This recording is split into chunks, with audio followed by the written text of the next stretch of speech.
this.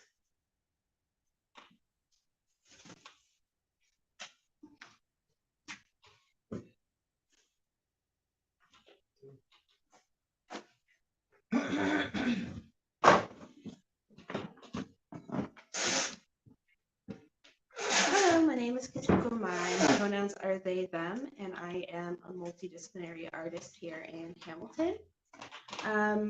The lands on which we gather are the traditional territories of the Erie, the Neutral, the Wendat, the Haudenosaunee, and the Mississaugas of the Credit First Nation. This territory is covered by the Dish with One Spoon Wampum Agreement, and this is an agreement made between the Haudenosaunee Confederacy and the Anishinaabe and other allied peoples to share and care for the lands that we're on.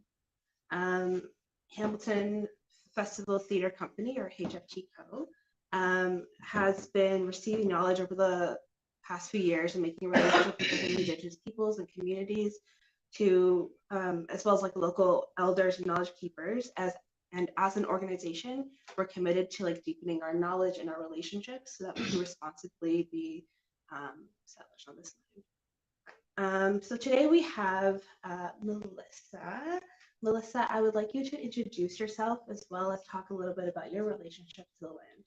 Yeah, absolutely. My name is Melissa Murray-Mutch. I am the co-founder of the Gritty City Theatre Company. I'm a professional actress, emerging playwright, and emerging producer. My connection with the land is I'm very grateful to be a part of the land and be a part of the community here that gives space to everyone. We're all included and we're all an important and vital part of this beautiful country, and it's our duty to take care of the land and take care of the people here, and always never forget the people who were here 10,000 years, for many, many years. And it's through their will to survive and live that we have this beautiful place. So we always give homage to our Indigenous community for their survival, their spirit, and sharing the land with us.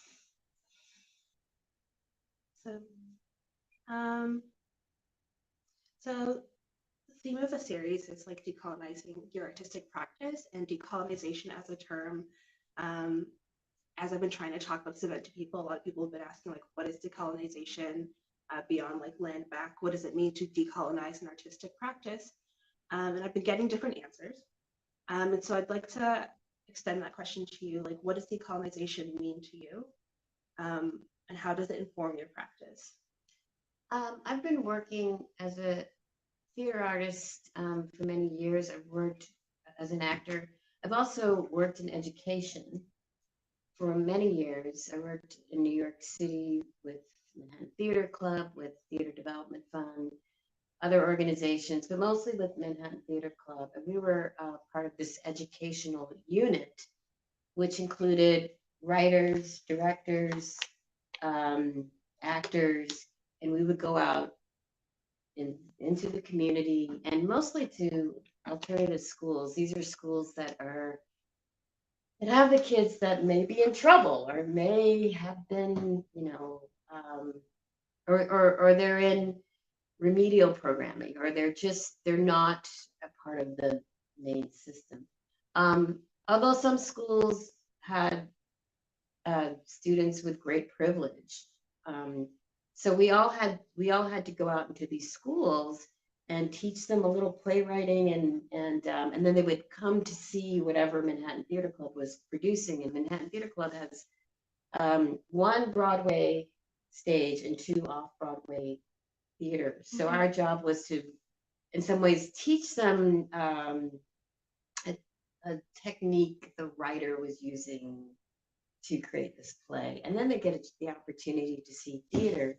And it's a really great program, but it was an odd situation because their season was pretty much geared to its subscribers, meaning the subscribers were not the same as the kids we were bringing to these shows. So a lot of the theater reflected the people who were pouring money into the program. And so here we were bringing these kids to these plays, and I thought it was a really great experience for them just to go to the theater. But there were times I'd be watching these plays and I'd be scratching my head going, this is completely unrelatable. Mm-hmm. Completely unrelatable. Mm-hmm. What are we doing? And it seemed as though we had all these people, all of these great and talented actors who couldn't even get an audition in that big institution because we were sort of Mm-hmm. this separate thing, even though the writers, directors, producers were incredibly talented people who were, doing successful work outside of the theater, and somehow we were kind of in an odd way segregated. Until the George Floyd thing happened, and all of a sudden, and it wasn't just that theater, but all these theaters, and it happened here as well. Mm-hmm. They were called out. Everybody was called out. Mm-hmm. How can you say this when your company reflects this other thing? You mean that people were expressing their support for Black people? Sure, yeah, Black Lives Matter. Everyone was putting out their statement, Black Lives Matter, this and the other. But the institution itself really wasn't reflecting that. Yeah. And they had to make some serious changes because there were two people running things. Mm-hmm. They were either directing or, they had all the power, mm-hmm. so to speak. And it seemed like they weren't listening. And I think one of the best ways to decolonize your organization is to listen, mm-hmm. and also be a little bit more inclusive, mm-hmm. and get people in your organization that know a little bit more than you sometimes, and to spread the work out so that you're not the only one making all the decisions. And within my own little theater company, I'm a very little tiny thing. I'm one of many in Hamilton. And to me, the strength in keeping that relationship or keeping this thing going is knowing that I don't know everything, and bringing people into the fold who know more than me, who have ideas, and allowing them to take that and create something. And then we have sort of an equal thing rather than a monarchy. Mm-hmm. I'm very anti-monarchy. Mm-hmm. I don't believe that things should be passed down because of your name, or I am sort of a big proponent of democracy, even in the world of theater. Mm-hmm. And I do believe, yes, you do need somebody with vision, an artistic director, so to speak. But I also think, as an artistic director, you need to have a couple of co-artistic directors, or you need other people's input in mm-hmm. this, because otherwise you don't have much to put out in the world. Mm-hmm. So I think all theater companies need to demonarchize. I don't know if that's right, the appropriate word. What you mean. But I mean, we need to sort of kind of look what's out there and do a lot of self-reflection, which I think a lot of theater companies in New York, all over the country, North America, need to really look inside themselves and say, what are we missing here? What stories aren't we telling? Mm-hmm. So I don't know. I think for me, that's a start, is to, open the theater company to say, look, I need more help and I need voices. How do we tell these stories? So yeah, that makes sense to me, and I appreciate you saying that. I feel like you're pushing for like the removal of this like hierarchy within like how organizations are set up, where there's an artistic director who decides everything, and then there are people who just like make that happen. Mm-hmm. And you're asking for more like a collective like model of leadership instead of something that replicates the oppressive structures outside of like the arts. Yeah. And I also think that talking about subscribers, your subscribers in some ways are your bread and butter, right? I totally get that. But if your subscribers, demographically are just this one group of people, that's that's not always a good thing too. They may be giving you the money, but how do we build a theater community? How do we expose people to that? Mhm. And so that means you may have to do without certain things, Mhm. you know, you may have Yeah. to do without some of them, you know, the extra money, which is tough, you know, especially in theater. I know Theatre Aquarius is trying to recover from, you know, the pandemic, and it's really tough, but we need to sort of source out funding so that theater is a more inclusive experience and not for people who, you know, super wealthy and, you know, and I feel the same way about art as well. Art, you know, art needs to be more accessible to everyone, Mhm. and not just something, you know, the collection of this is the collection of this, you know, particular advertiser. You know, we need to make it more accessible to people. What are the ways in which you make your art more accessible? I think the one thing is just I'm sort of into the idea of telling the stories that aren't heard all the time. So I'm into the unheard voices. I'm into the stories of the underdog. I'm into the stories of people who weren't successful. Mhm. So I try to sort of source out Mhm. that thing. And I think it's just been something I've always had on my mind. It's always been like, you know, I've always been like when I was a kid, I was a really big fan of Charlie Brown. I always felt for Charlie Brown. I always felt like I got a rock, you know, Mhm. you kind of grow up feeling that way. And I always was attracted to the stories of the underdog, I guess. Mhm. It's interesting because you talked a little bit about how money like impacts like what organizations are able to do. Like Mhm. without the subscribers, you don't get the money. But like with the subscribers, you have to put on like very like white theater. And sometimes it makes me think of so I feel like a little story.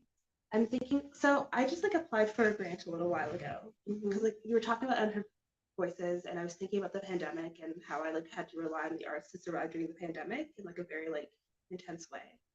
And so I pitched something to an arts council that I knew that they would want because it kind of hits their target and it's unheard voices and it is an important story, but I wasn't ready to tell it. But I knew that if I pitched it, I would get the money. Right. Yeah. And we were talking earlier about like, how do you know when you're making a piece of work that's like important, but also can elevate your career, but also like you're being strategic. So is this work actually like valuable? Like, are you doing it for the right reasons, or are you doing it to survive capitalism and like that internal like work? Yeah, that's a struggle, right? Yeah, I can totally relate to that. I think I think naturally we need to sort of figure out how we're going to survive in this world. Yeah. You know, if you're going to, you know, if you want to work in a law firm, you know, if you want to do that, then you got to figure out ways to get into that firm, and you may intern at a law office while you're waiting, and you may try to work as a paralegal or something like that. So in some ways, I think its intentions are important, but I also think if you can survive on doing the thing that you like, I think it's okay to pursue it, because I think what you're getting the money for is for a good cause, at least in whatever you think is the good cause.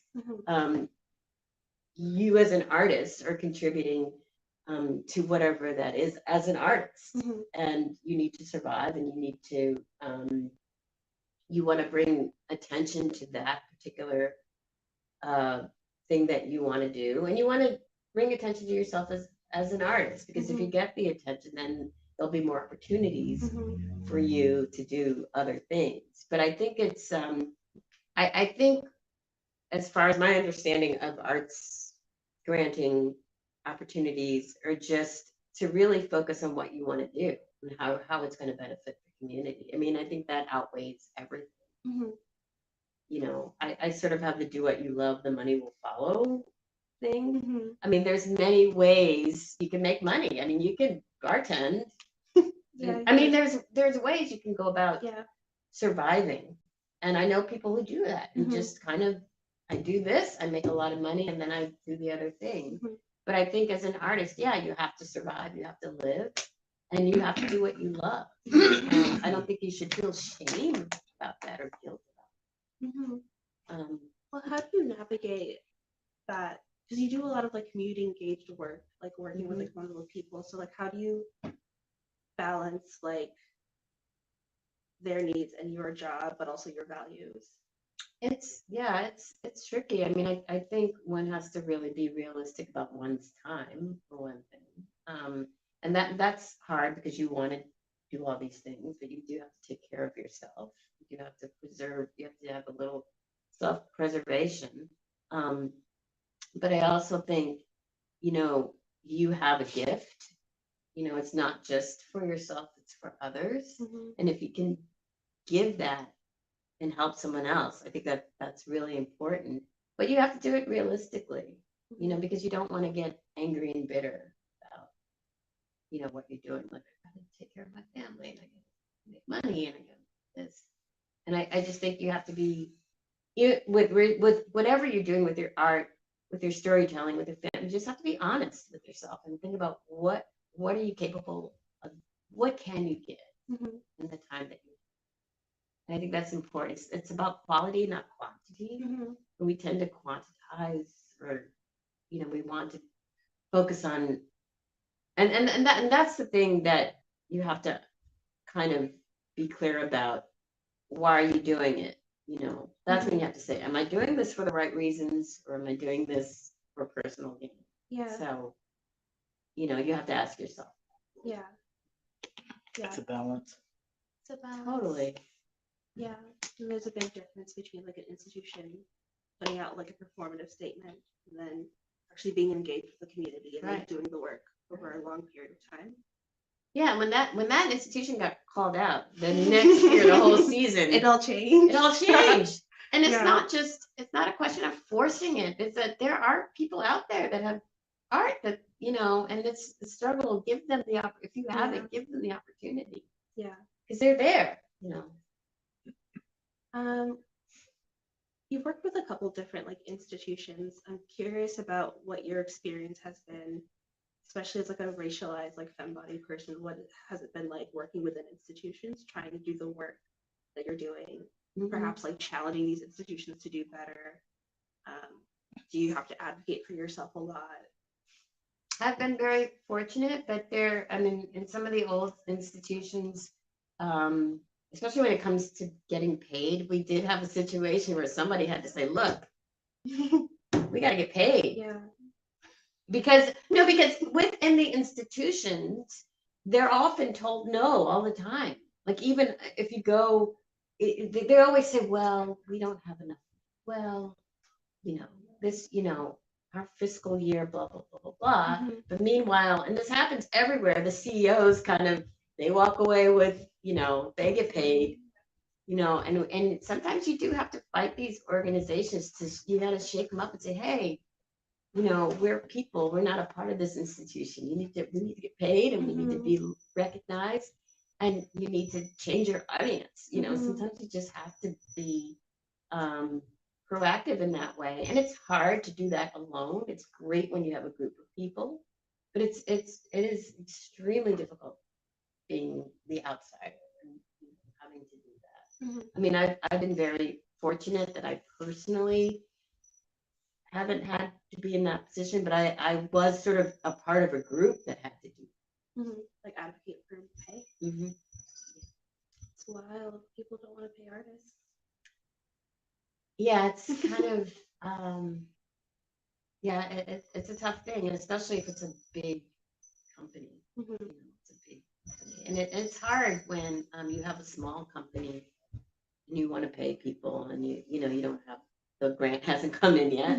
I totally get that. But the larger institutions, it's amazing how there's always like, well, this didn't happen. I missed that. Especially in the theater world too, it's kind of interesting. Seems to work out. What do you mean? Just sort of watching. I'm thinking maybe like what I've seen in New York, what I've seen. Mhm. There's money somewhere. It's just like how to get it, you Mhm. know. And I know people in New York who have successful theater organizations. You can see them, but they're struggling because they still don't get enough money to pay their artists. They're, you know, Mhm. it's a struggle. Yeah. And sometimes to like pay themselves. Like I know that like a lot of theater organizations, even here in like Toronto or Hamilton, you'll see how much, like not like Theatre Aquarius, but like the smaller ones, you'll see how much the artistic director's getting paid. And then you see the amount of work they're actually doing. Yeah. The whole pay yourself thing is like a new concept for me. Yeah. Like pay myself. I'm gonna pay myself. Yeah. Yeah. I've produced theater in New York a couple of times, and it's always like, well, you gotta, you know, you give it away, you know. And here, like me, I love about Canada is like pay yourself. Yeah. And I'm like, really? Like, Yeah. That's wild. Yeah. I feel very fortunate to have gone to like grant writing workshops where people tell me like if you are writing a grant and you need to like cut money somewhere, you won't get the grant if you cut money from the artist. That'll like irritate the jury. Or like even if you write a grant, you can put in your budget line, and this is how much money I'm paying myself for this grant that I just wrote. And that's like good. Juries love that. see, that's the thing. Like I had to learn. Because I think I applied for a grant and we didn't get it, and I thought it was a good grant. And then we spoke to the granting officer, and they were like, "Well, are you paying yourself?" And I was like, "What?" Yeah. They get mad if you're not paying yourself. I was like, "Well, how much should I get?" You know, and then it becomes like, "Well, then I shouldn't get that much. I want to make sure that artist, you know." And yeah, it's that whole pay yourself thing is very new to me. So learning. I'm so glad. You deserve to Learning. get paid. You deserve to get paid. Let me just do a time check. Okay, we're good. Do you have, I've been asking a lot of people, I think when it comes to anything like social justice related for people who are like newer to it, there's a lot of fear of like making mistakes. And so I've been asking people like in your artistic journey, like what's a mistake that you've made? Perhaps one that like you've like learned a lot from, or no, ideally one that you've like learned from, especially as it like connects to like decolonizing your practice or doing any social justice work. I think it's one of the big things for me is just making sure I get the story straight and make sure I do the research and make sure I ask and sticking to the story rather than the I guess what I'm trying to say is I want to make sure I'm not proselytizing, and I want to make sure that, well, preaching, I guess. Yeah, does that make sense? Yeah. Because sometimes one can get caught up in preaching and get caught up in the slogan and get caught up in the, you know, whatever the flavor of the moment is. And it becomes about that and not about what you're trying to do as an artist. And that's something I'm really trying to focus on. Because I just want to make sure I'm telling the story and not telling what I think people want to hear necessarily. I want to make sure that I'm not checking off the boxes. And what I mean by that is that I'm not playing into, I guess, what's socially relevant. I guess what's, you know, and I guess like forcing these stories to virtue signal. Yes, that's a thing that I want to tell these stories, but I don't want to virtue signal at the same time. That makes sense. That makes sense to me. Yeah. Because I think it's important. The idea is that I want to include everyone, and I want to make sure that when you hear these stories, everyone can relate to it. It's not just about my group, it's about everybody's. Even though it's a different group, maybe different group than yours, I want to make sure everyone can hear and get something out of this story. I think it's really important. And I don't want to be tied to, I mean, it's sort of like what the big theater company, like, there's a slogan, this is really cool now, Black Lives Matter, yay. And then they've done nothing, you know what I mean? Yeah. And I want to make sure that it's not about that. It's about, this is the story I need to tell. Mhm. Yeah, that makes sense. It's clear. I mean, everybody's nodding. Okay. That's good. They got That's it. good. That's good. Yeah, that makes sense. Because I think things are complicated. I think we are living in a very complicated time. And we're living in a time where everyone's so quick to be like, you. You know, we're canceling, we're calling out people. I mean, this is kind of the social media problem. It's like everyone gets to like point the finger. And we don't really know the story. We don't really know what's happening. Mhm. So I kind of feel like if we can just tell our stories and just listen and listen to all the nuances of the story too, because it's not just one thing. It's not a one-word story.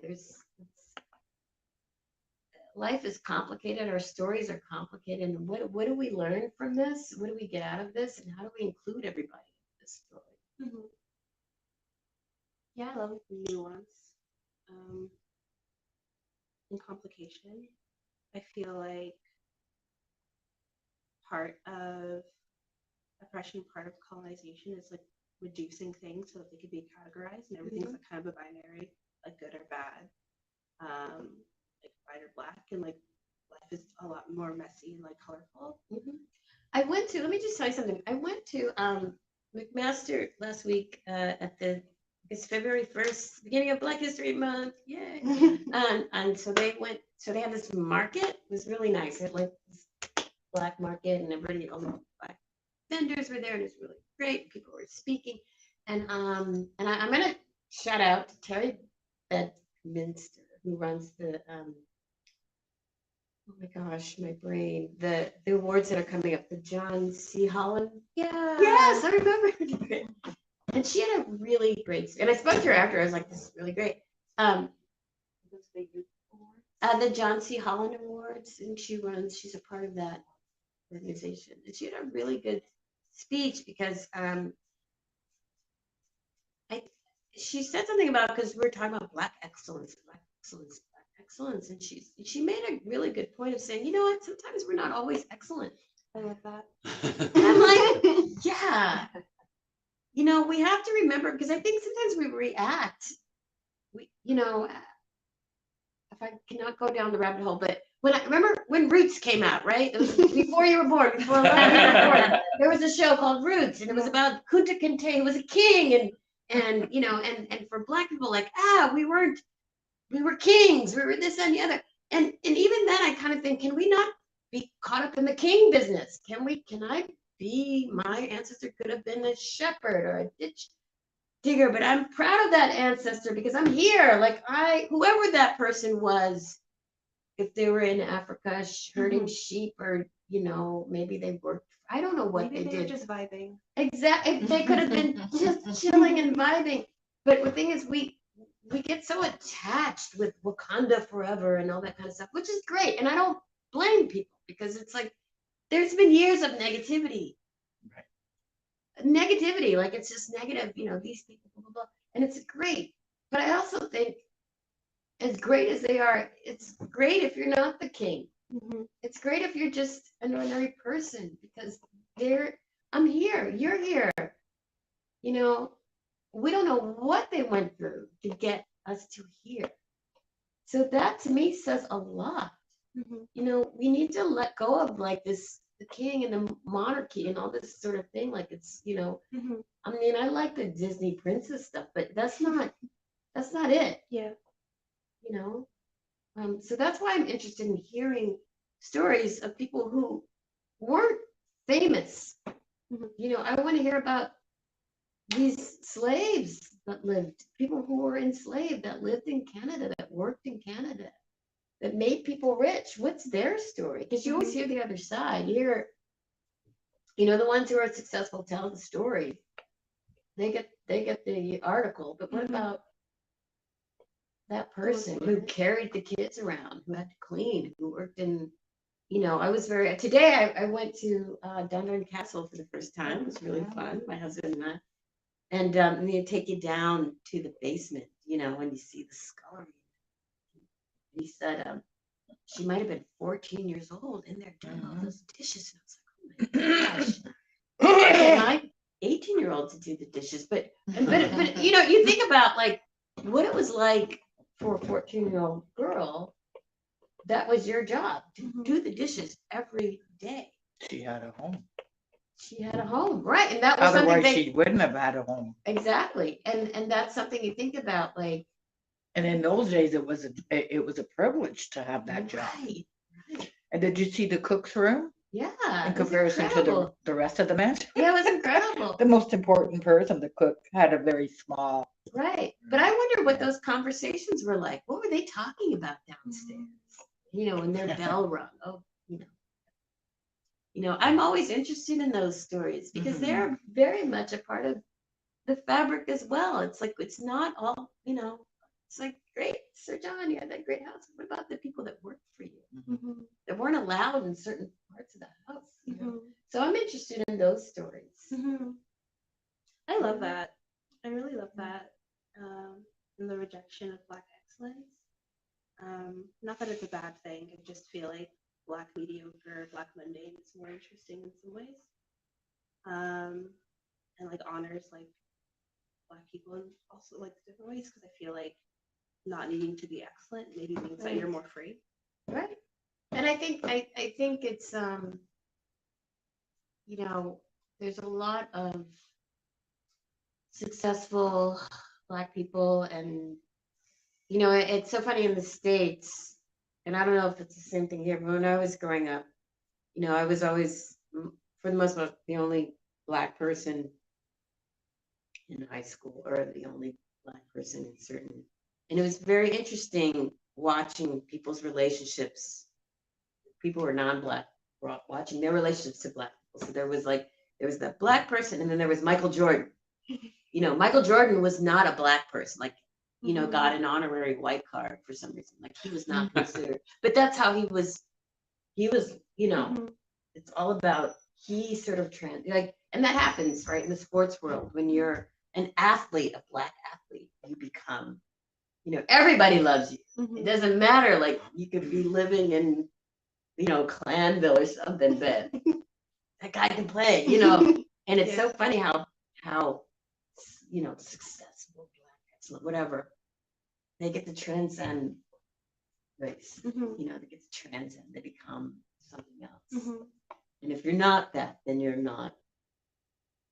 Do you think it's about being useful for white people, or? Sure, it's like capitalism. I mean, it's like, who can make the money, People get rich. I mean, Michael Jordan's pretty rich, but imagine the people around him. Yeah, he keeps a lot of people employed. Keeps people employed, yeah. If you're a celebrity, you're going to keep people employed around you. So you get to transcend, race. So. How do you think your artistic practice would change if you became famous? That's a really good question. In some ways, I think, I don't know what, I don't even know, like, if I ever want to get famous in that way, because then you have to give up a lot, and I don't know how much I want to give up. You certainly give up your freedom in that, and being able to kind of walk around and be your own thing. The question is, will you give up your values? How do you hold on to your values? And how do you navigate that when you don't, because a lot of your time gets sucked away from you. I'm hoping that I can still do what I'm doing.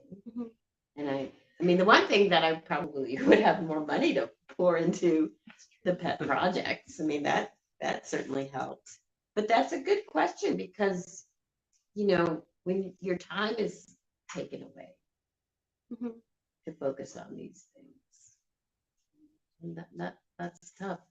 I don't want to be famous in that way. I certainly, I, and in saying that, I certainly want to be recognized for my work, like as an Yeah. artist. You want that. Fame can mean a lot of different things because nowadays you can become famous on TikTok or you become famous for doing, great eyebrow work. That's true. So that means, I mean, in terms of that, the whole fame thing, I don't know what to say about that. Mhm. Yeah, it can happen in a lot of different ways. You're right. Careful, that's an art. That's true. That's an art. That is. Some people have mastered that quite well. Cosmeticians, that's an art. That's true. This question's a bit vague, but aside from things we've talked about, or maybe things that we've already talked about, when it comes to the topic of like decolonizing your artistic practice, what's present for you? What like comes up for you?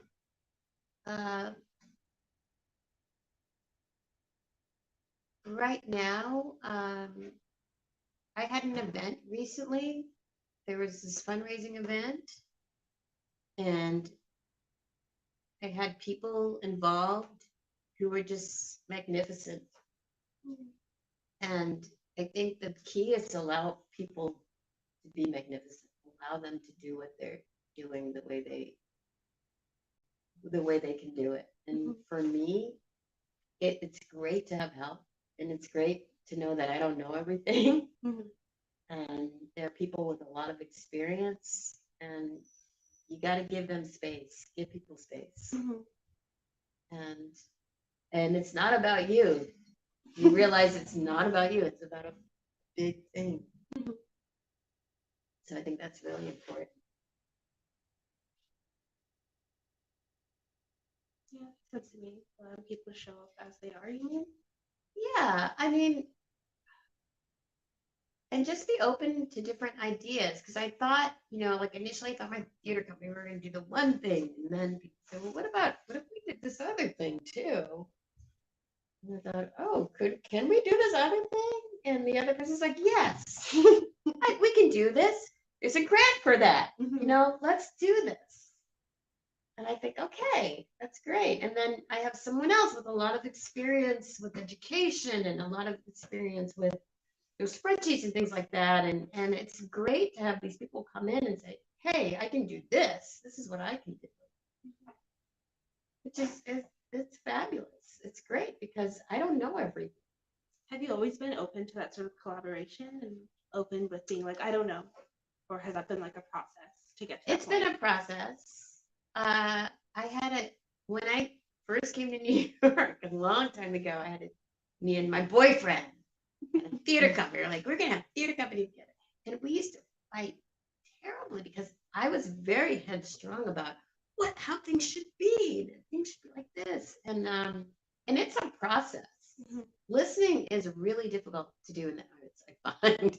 Yeah. It is because I think it's just the nature of the beast. If you're an artist, if you're a true artist, you have an idea about how you want to do things. It's hard to collaborate with people. I think it's hard to collaborate in this business, especially if you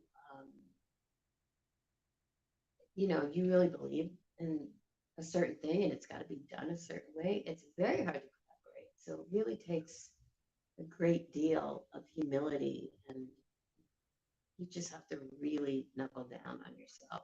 Because I think the arts, especially if you're an actor, it's an ego-driven profession. You have to have a pretty big ego in order to get out on stage and do that. I mean, you can say you're shy and you're this, that, and the other all you want to, but your ego is driving you. It's going, go out there, go out there. But then there's got to be a moment where you're going to be like, come back. And theater is good for, the thing is, theater is good for that because it's very collaborative. You can't be by yourself. You can try, but you can't go on stage by yourself unless you're doing a solo show, but you're on stage with other people. You're relying on that other person across from you. Look at you and make sure you get your lines right. So, as a drama teacher too, that's something that we really emphasize. It's not about you. you may have the lead, you may have the most lines, but if you're not looking at your partner, there's no show. Mhm. So it's a thing that as an artist, I am constantly learning how to collect. Mhm. I'm constantly learning. Yeah, like it's a long-term like process. Oh yeah. You Yeah. never I mean it's just like being an actor. You never get to the point where like I can act. I know how to do this. I'm an actor. I'm finished. You're always learning. Mhm. You're always learning how to be a better actor. Always.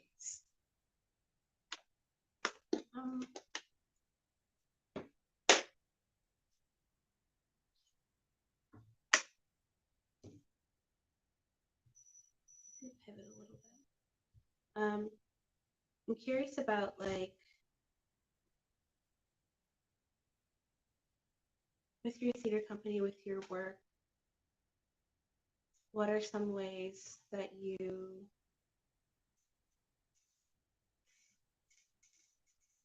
are sort of like an ally to Indigenous peoples or engage in like that sort of like relationship building or knowledge gathering as like a guest on these lands? And I know that can be like complicated as like someone who's like of African descent. Mm-hmm. I actually when I came to Hamilton, one thing I wanted to do was work with the Indigenous community immediately. Like I had an idea about something. And then I kind of pulled back because I feel like I don't know many Indigenous people and I want to get to know people before I come in because I don't want to be another person going, here, this is what I think you should be doing right now. Like I don't want to be that. But one of the first things when we moved here from New Jersey, we went to the Woodland Cultural Center. And that was before we moved into our house. And we were just driving, looking at the map, go, oh, look, there's 6 nations. What's that? You know, we went there and it was a lot of what I saw in there was definitely relatable to me as an African American. Just the idea, I mean, lots of differences, but the idea of how we were treated, we were exploited and treated. And I can certainly relate to that. And right away, I just wanted to kind of like, great to do this program. But I also knew that I was kind of new to the area and I want to get to know people more. And I kind of feel like because of the pandemic, like I still feel like there's a gap of my learning in terms of being in this community, but I would love to collaborate. I would love to collaborate. But I want to do it the right way. I don't want to be like, here, you should do this. Yeah. I want to get to know people because I think people have ways of working. And I want to learn about how other people work. Mm-hmm. That's what I have to do first before I. That makes sense. I think it's pretty responsible. Yeah, I want to do the right thing. Yeah. Cool. Then do time check. Cool. So we're almost at like our 15-minute question period. So I want to open it up to folks here and like online to see if you have any questions for Melissa. And if not, I will make up some. Okay. Well, I would jump over the opportunity to ask you to go back, please, if you may, about the notion that what you observe at McMaster, they have this distinction for they were not so, and in that person, they are not so great or whatever, so exceptional. But I think I suspect this is the same desire when all of a sudden Black was beautiful and yours. There were no one to sing a song for us. And at one point, I think I am a bit guilty of this distinction thing. I was teaching in Kitchener-Waterloo area many months ago. And then our children were, when I say our children, my kids who look like me, for some reason they were not performing. And nobody make any effort at all to find out why they are not performing. It was very easy for us because we know clearly they put them in some classroom, no relationship at all between the teachers with those kids. They never make, I cannot say all of them, but for the great majority, the kids cannot establish any relationship other than I am the teacher, you are the student, you should shut up and then consider yourself lucky, you have me. So we decide, I was in the community, we said, well, no, they are not singing the song for us. Then we developed a program to honor those students. It was very difficult, but we went to different schools, asked the teachers those teachers were a little bit sympathetic. Tell us a bit about the kids. We would like to do something. We were not looking for those who have 10 or A plus. A student who did something. We want to seize the opportunity to honor them. Yeah, they were not exceptional kids, but we wanted to do something for them. And you know what? A good number of them managed to move forward. They said, well, somebody cared. Okay, somewhat they feel guilty. We were not in the honor role. Why? But we had to tell them, you are the son of this. You are the daughter of this. Some of those kids, they change. Or well, at least the teachers find a way to view them in a different way. So this discussion, at first I used to feel uncomfortable with it. But if we don't do this, if we adopt these liberal views, you use the word preaching, I cannot preach to you, but for me, I managed to convince myself. It feels somewhat silly sometimes.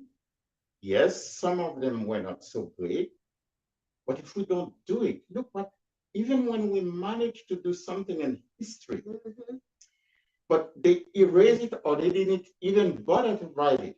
If we don't support or share it, who's going to do it? It can look silly. If we don't tell our kids, well, you are beautiful, Right. who's going to say it to them? Right. So the table is not set for them in mind. They manage to finally sit around the table. If we don't do it for them, if we don't set a table specially for them, well, they will try to manage to find a little seat somewhere. Yeah.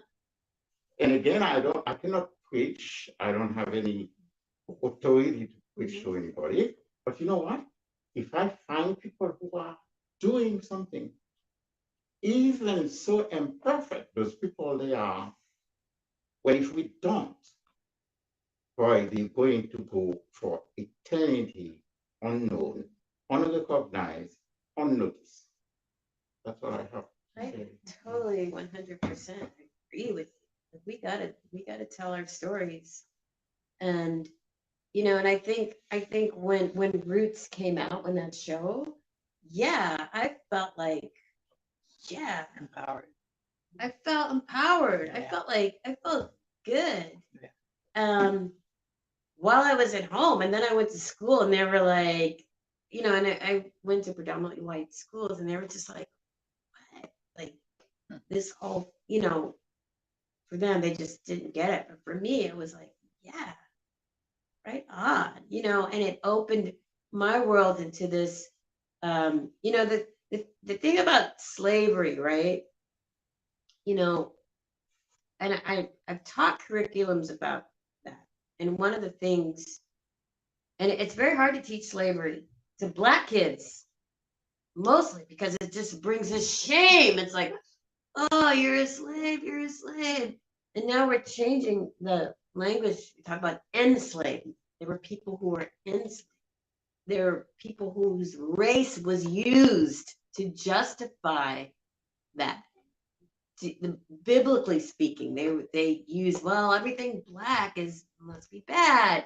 You know, the thing is, they went through great lengths to justify what they were doing, and they knew it was wrong. You know, we have to take this pressure off our kids that because you were black, you were enslaved. It was like, no, it had nothing to do with you. It was because they used that to enslave you. They had to come up with that to justify a brutal system, and it had nothing to do. It's you are not, your blackness is not, doesn't mean you're a slave. You are more than that, you know. And that's the thing that we have to take this away. And you are important because you were born a black person. That is great and excellent that you're black. That's excellent. Just alone that you're black is excellent. Whether your ancestor was a king or a queen, just the fact that you alone are black, and that is beautiful. I was working at a museum in New York, and I met the photographer and his wife who started the Black is Beautiful movement in New York, who started the fashion. It was a big fashion trend. And it was, you know, you had Black women in naturals and Black women wearing, you know, African inspired clothes. And that was a huge moment in the fashion industry, but also worldwide. It's like, Black is beautiful. You know, it's beautiful. Can you please tell me, just to put things into context for me in my mind, your timeline? So you said you worked, where were you born? Where did you go to school here? When were you in New York? Oh yeah. So I was born in, Thing. yeah, good question. I was born in Baltimore, Maryland. You're American. American. I left home when I was, you know, in my teens and early 20s. I lived in New York for almost 15 years. Struggling actor in New York. I went to LA for a while. Okay. And then came back to New York. I got married at that point and had a child, and then we moved to New Jersey. Mm-hmm. And then we moved here about, this is year 4 years ago. 4 years to Canada. Yeah. And I grew up with parents who lived all through Jim Crow, who lived through that whole thing and had to live a certain way for their lives, you know, for most of their lives. And, you know, and their parents were just, you know, my grandmother was a descendant of an enslaved woman. And my aunt, who's in her 90s, remembers meeting her. It's her grandmother on her father's side. Because back then, grandparents would live with you, live at home. And a grandparent was going through dementia or going through senility, we used to call it. And she would revert back to a little child. And she would say, her grandmother was named Janie. And she said, Grandma Janie would say, Janie, go do this. Janie, go do that. As if somebody was telling her to do that. And I bring this up only to say, like, it wasn't that long ago.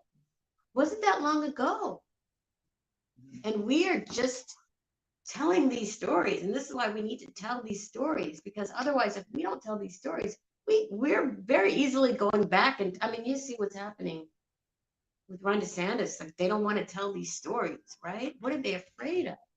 No, they're afraid. They don't want to tell these stories, right? We're going to tell these stories because I want my kids to feel good about themselves. You know, we want our kids, we're going to fight for our kids, because otherwise, and I've gone to all white schools where they don't pay attention to you. People aren't looking out for your best interest at all. And you've got to fight for them. My sister was in 2nd grade, and they used to give us these standardized tests, and she outscored everyone in her class, and they thought, well, she must have cheated. How did she do what? Like, they, you know, this is stuff, and this is recent stuff that's happening. So you have to fight for your kids.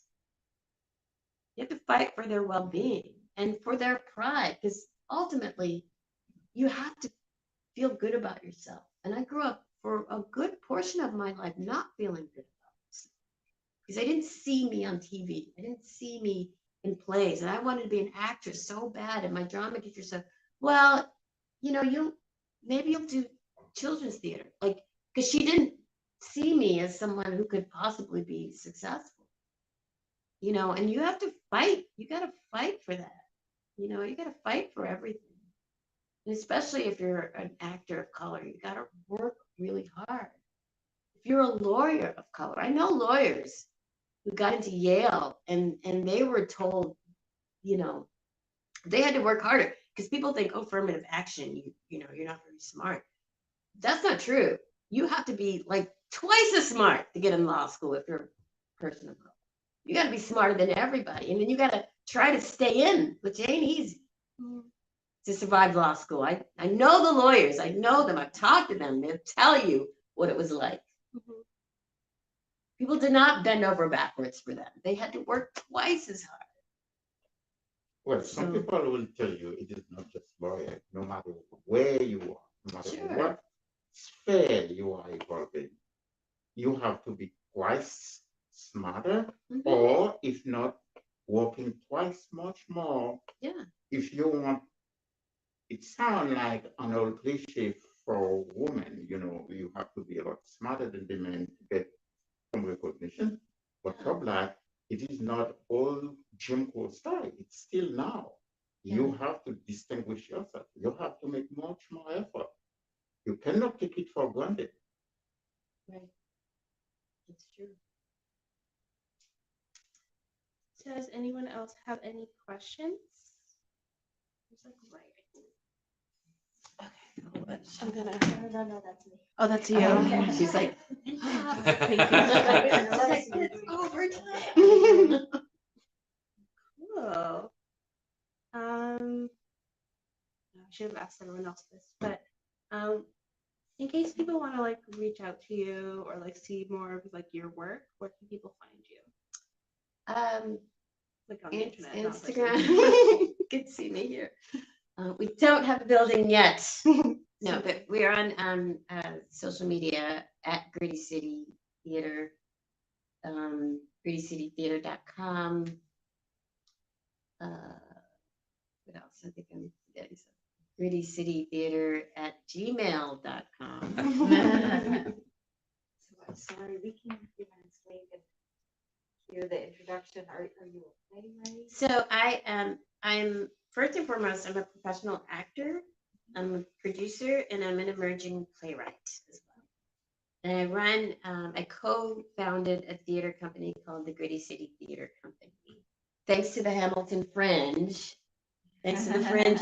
No, it was funny because they, when the first time I applied, they said, "What's the name of your theater company?" And we're like, Gritty City. It really came about like that.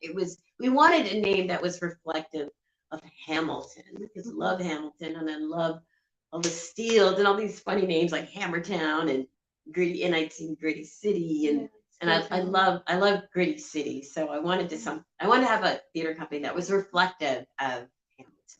So that's how that started. But it really was one of those, what's our company called? I don't know. But, It's a good name. It's a good name. Cool. If I can make a comment, and this isn't a question, I do have a comment about the whole sort of Black excellence conversation. I see what you're saying, and I think often what can be the most powerful in terms of I understand the power of the Wakanda and the. Oh yeah, and I think that and I'm not trying to play that down or anything. No, I get it. Yeah. But you don't want to only survive on that. And I can see a lot of power as well in just everyday people, just the universal humanity of situations of people living their lives. And it doesn't, if we could have more representation like that has nothing to do specifically with big point, but just human right. And issues. Absolutely.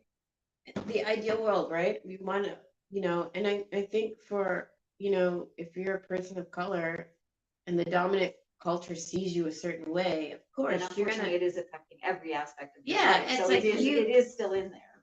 for But sure. also, you want to see that the Black scientists, you want to see the doctors, you want to see that because that's, that is possible. And we want to show children you can do that. You can be whatever you want to be. And have it as a matter of fact, that Right. character is just in that role.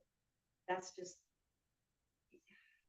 expressing myself very well. But You are. But I You get what you're saying. I mean, it's like, my mother, we moved out of a bad neighborhood in Baltimore and she moved us close to the county line. There were mostly white people that lived there. And that was for our protection because it was, we were in a really bad situation.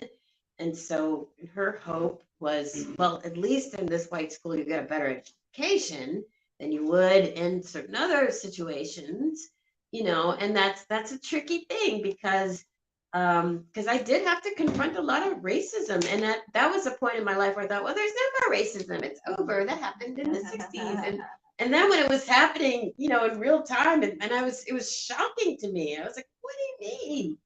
And that's when you learn, okay, the world is this way, and even though I wanted to pursue an art, my mother was like, I want you to survive and get a real job, that sort of thing. And we as Black people, we have choice now. Now we have choice. But back then, my mother's time, it was like, you got to survive. You got to get a job.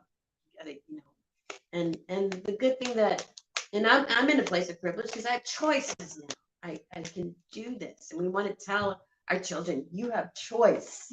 You're not going to be, the maid or the porter. You are going to be, you can be the doctor if you want to be, or if you want to be something else. The character you play, even this Disney thing, character, sure, it look childish.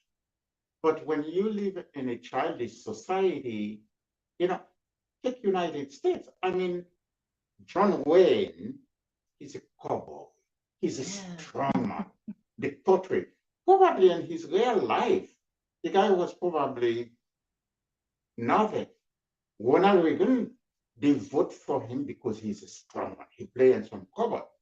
So the character you see people play in US, in a society where people don't have any critical thinking, what you see, this is what it is. My first principal, I thought, in the school in Elmira, this guy called me in his office to tell me, and he was honest. He was honest. He called me, he said, Pierre, I want you to know, you will be teaching in my school. I am not racist. I used to be racist. I'm not racist anymore. I watched a film by Sidney Poitier. Guess who's That- going to dinner? He didn't say that cure me, but I use all the restraint, not to laugh, but that's his reality. And he was honest, So we cannot poo-poo the Right. character, Right. because people who do not have any critical thinking, what they see, this is what the reality is for them. Right. So it is important to encourage, to fight for Disney, to show there are some Black kids who can play princess, whatever. Right. And yeah, that's a really important point. That's why, like, inclusivity to me, it means everybody. It's not just people, because I think sometimes we get caught up in our group. It's our thing, right? We get it. But you gotta include the people that don't get it too, because otherwise they'll never get it. And it's those little things. I've heard people, like, I wrote something and people will say, oh, I didn't know that. I didn't, and that's the thing. When we talk about equity, diversity, and inclusion, we've got to include everybody. It's not just people in our political leaning group. You got to get everybody in the picture. Otherwise, they won't learn anything. They won't get it. And they may be a little ignorant at first. But you got to start somewhere. Well, I think that